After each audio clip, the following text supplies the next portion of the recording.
नमस्कार दोस्तों। चलिए सुनते हैं मुंशी प्रेमचंद के द्वारा लिखी कहानी जिसका नाम है झांकी। चलिए कहानी शुरू करते हैं। कई दिन से घर में कलह मचा हुआ था। माँ अलग मुंह फुलाए बैठी थी, स्त्री अलग। घर की वायु में जैसे विष भरा हुआ था। रात को भोजन नहीं बना। दिन को तो मैंने स्टोव पर खिचड़ी पका डाली, पर खाया किसी ने नहीं। बच्चों को भी आज भूख न थी। छोटी लड़की कभी मेरे पास आकर खड़ी हो जाती, कभी माता के पास और कभी दादी के पास, पर कहीं उसके लिए प्यार की बातें न थीं।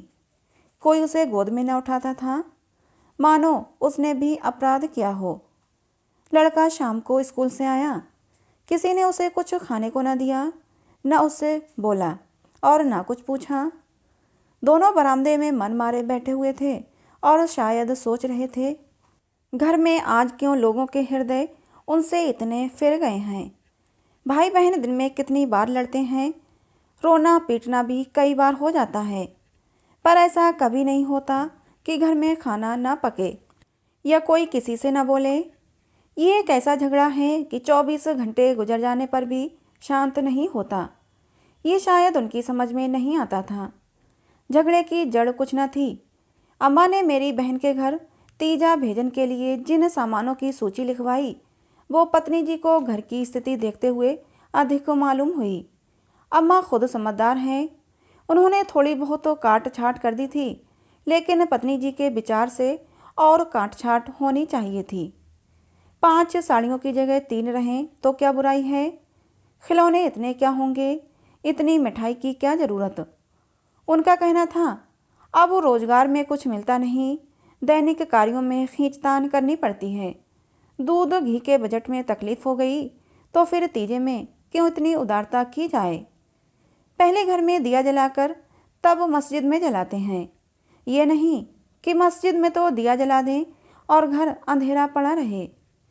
इसी बात पर सास बहू में तकरार हो गई। फिर शाखें फूट निकली। बात कहाँ से कहाँ जा पहुँची। गड़े हुए मुर्दे उखाड़े गए। उन युक्तियों की बारी आई, व्यंग का दौर शुरू हुआ और मौन अलंकार पर समाप्त हो गया। मैं बड़े संकट में था। अगर अम्मा की तरफ से कुछ कहता हूँ तो पत्नी जी रोना धोना शुरू करती है, अपने नसीबों को कोसने लगती है। पत्नी की तरफ से कहता हूँ तो जन मुरीद की उपाधि मिलती है। इसीलिए बारी बारी से दोनों पक्षों का समर्थन करता जाता था, पर स्वार्थवश मेरी सहानुभूति पत्नी के साथ ही थी। खुलकर अम्मा से कुछ ना कह सकता था, पर दिल में समझ रहा था कि ज्यादती इन्हीं की है। दुकान का ये हाल है कि कभी कभी बोहनी भी नहीं होती, आसामियों से टका वसूल नहीं होता, तो इन पुरानी लकीरों को पीटकर क्यों अपनी जान संकट में डाली जाए। बार बार इस गृहस्थी के जंजाल पर तबीयत झुंझलाती थी। घर में 3 तो प्राणी हैं और उनमें भी प्रेम भाव नहीं। ऐसी गृहस्थी में तो आग लगा देनी चाहिए। कभी कभी ऐसी सनक सवार हो जाती थी कि सबको छोड़ छाड़ कर कहीं भाग जाऊं। जब अपने सिर पड़ेगा तब इनको होश आएगा, तब मालूम होगा कि गृहस्थी कैसे चलती है। क्या जानता था कि ये विपत्ति झेलनी पड़ेगी, नहीं तो विवाह का नाम ही न लेता। तरह तरह के कुत्सित भाव मन में आ रहे थे। कोई बात नहीं, अम्मा मुझे परेशान करना चाहती हैं। बहू उनके पाँव नहीं दबाती, उनके सिर में तेल नहीं डालती, तो इसमें मेरा क्या दोष। मैंने उसे मना तो नहीं कर दिया है। मुझे तो सच्चा आनंद होगा यदि सास बहू में इतना प्रेम हो जाए, लेकिन ये मेरे बश की बात नहीं है कि दोनों में प्रेम डालूं।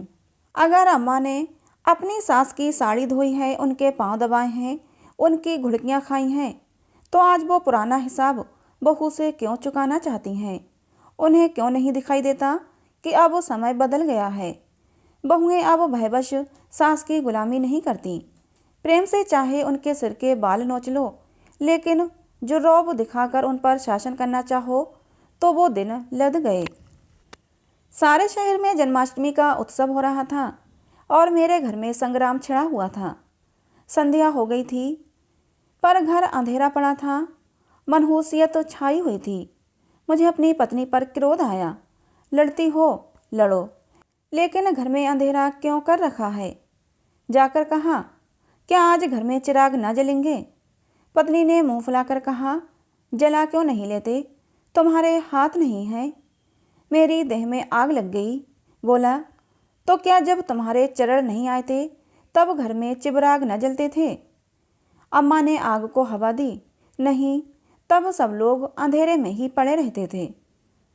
पत्नी जी को अम्मा की इस टिप्पणी ने जामे से बाहर कर दिया।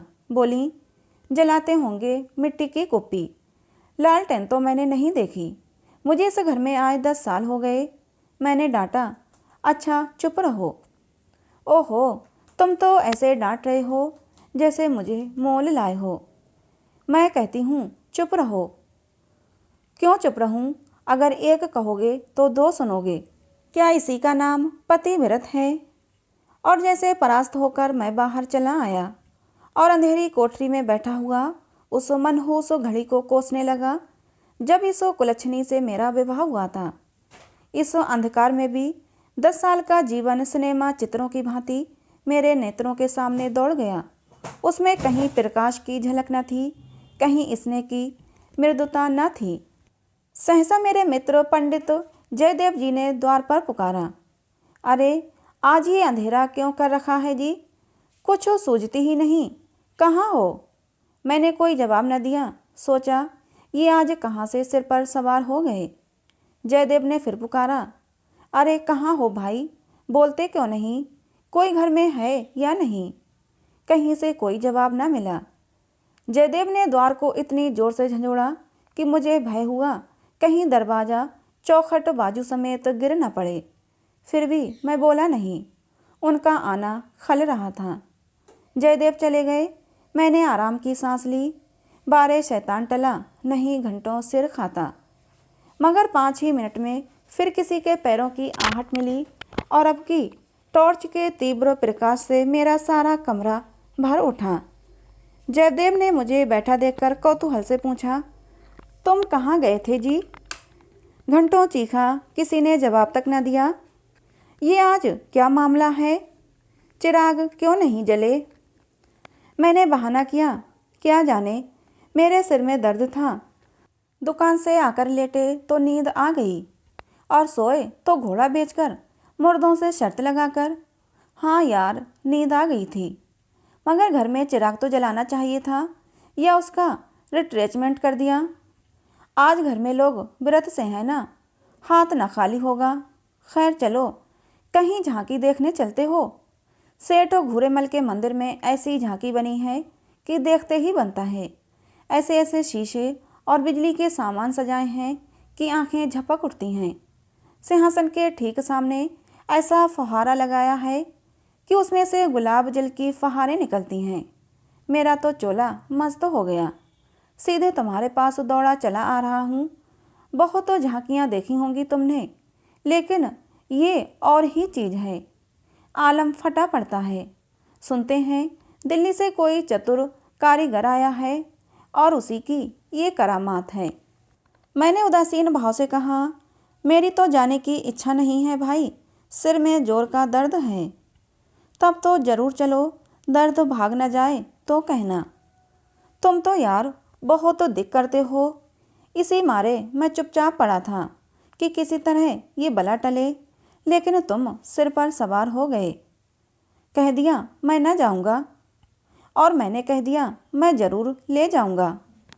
मुझ पर विजय पाने का मेरे मित्रों को बहुत तो आसान नुस्खा है।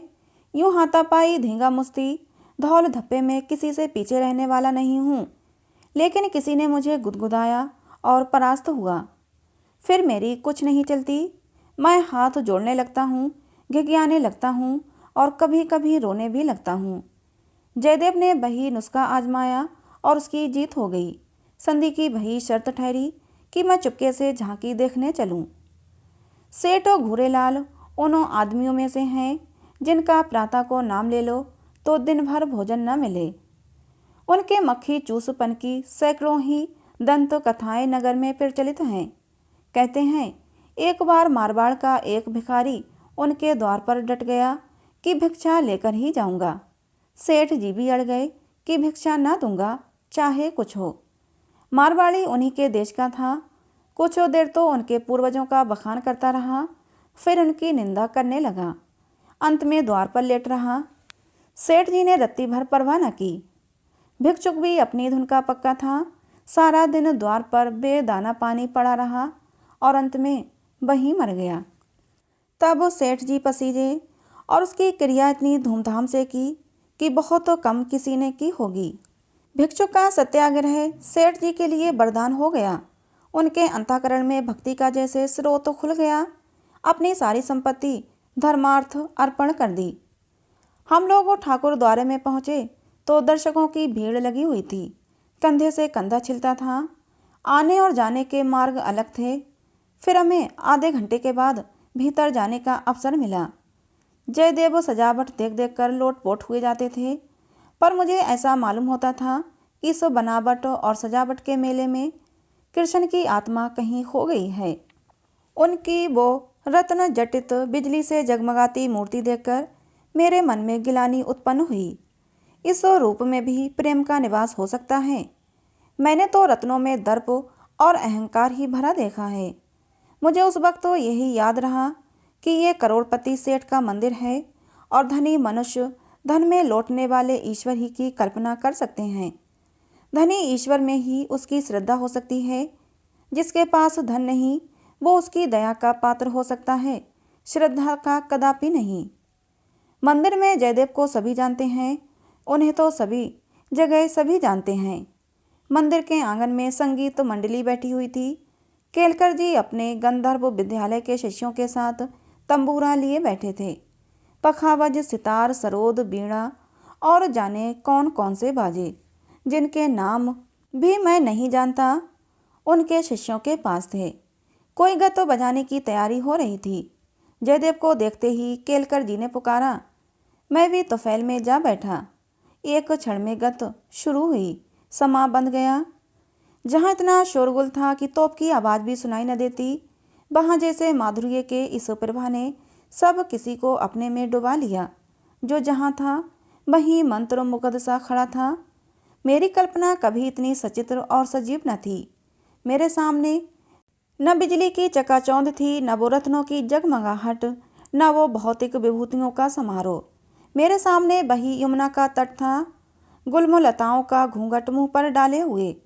वही मोहिनी गौएं थीं, वही गोपियों की जल क्रीड़ा, वही बंशी की मधुर ध्वनि, वही शीतल चांदनी और वही प्यारा नंद किशोर, जिसके मुखो छवि में प्रेम और वात्सल की ज्योति थी, जिसके दर्शनों से ही हृदय निर्मल हो जाते थे।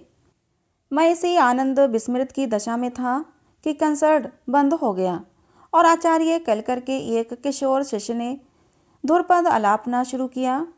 कलाकारों की आदत है कि शब्दों को कुछ इस तरह तोड़ मरोड़ देते हैं कि अधिकांश सुनने वालों की समझ में नहीं आता कि क्या गा रहे हैं। इस गीत का एक शब्द भी मेरी समझ में न आया, लेकिन कंठ स्वर में कुछ ऐसी मादकता भरा लालित था कि प्रत्येक स्वर मुझे रोमांचित कर देता था। कंठ स्वर में इतनी जादू शक्ति है, इसका मुझे आज कुछ अनुभव हुआ।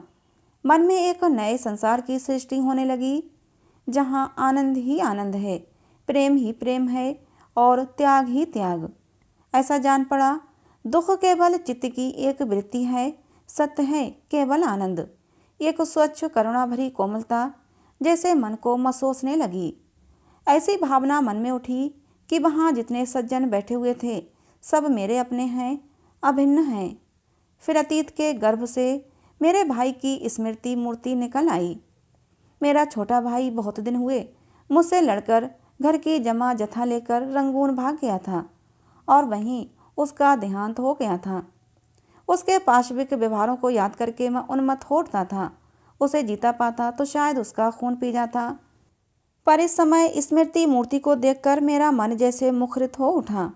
उसे आलिंगन करने के लिए व्याकुल हो गया। उसने मेरे साथ, मेरी स्त्री के साथ, माता के साथ, मेरे बच्चों के साथ जो जो कटु, नीच और घृणास्पद व्यवहार किए थे वो सब मन से गए। मन में केवल यही भावना थी, मेरा भैया कितना दुखी है। मुझे इस भाई के प्रति कभी इतनी ममता न हुई थी। फिर तो मन की वो दशा हो गई जिसे बेहलता कह सकते हैं। शत्रु भाव जैसे मन से मिट गया था। जिन जिन प्राणियों से मेरा बैर भाव था जिनसे गाली गलौज, मारपीट, मुकदमाबाजी सब कुछ हो चुकी थी, वो सभी जैसे मेरे गले में लिपट लिपट कर हंस रहे थे। फिर विद्या, मेरी पत्नी की मूर्ति, मेरे सामने आ खड़ी हुई। वो मूर्ति जिसे 10 साल पहले मैंने देखा था। उन आंखों में वही विकल कंपन था, वही संदिग्ध विश्वास, कपोलों पर वही लज्जा लालिमा, जैसे प्रेम सरोवर से निकला हुआ कोई कमल पुष्प हो। वही अनुराग, वही आवेश, वही याचना भरी उत्सुकता, जिसमें मैंने उस न भूलने वाली रात को उसका स्वागत किया था, एक बार फिर मेरे हृदय में जाग उठी। मधुर स्मृतियों का जैसे स्रोत सा खुल गया। जी ऐसा तड़पा कि इसी समय जाकर विद्या के चरणों पर सिर रगड़कर रोऊं और रोते रोते बेसुध हो जाऊं। मेरी आंखें सजल हो गईं। मेरे मुंह से जो कटु शब्द निकले थे वो सब जैसे हृदय में गड़ने लगे। इसी दशा में जैसे ममतामयी माता ने आकर मुझे गोद में उठा लिया। बालपन में जिस वात्सल का आनंद उठाने की मुझ में शक्ति न थी, वो आनंद आज मैंने उठाया। गाना बंद हो गया था। सब लोग उठ उठ कर जाने लगे। मैं कल्पना सागर में ही डूबा रहा। सहसा जयदेव ने पुकारा, चलते हो या बैठे ही रहोगे? तो दोस्तों, ये कहानी थी मुंशी प्रेमचंद की, जिसका नाम था झांकी। कहानी आपको कैसी लगी ज़रूर बताना। अच्छी लगी हो तो प्लीज़ इसे एक लाइक और चैनल को सब्सक्राइब जरूर कर लेना। मिलते हैं अगली किसी नई कहानी में।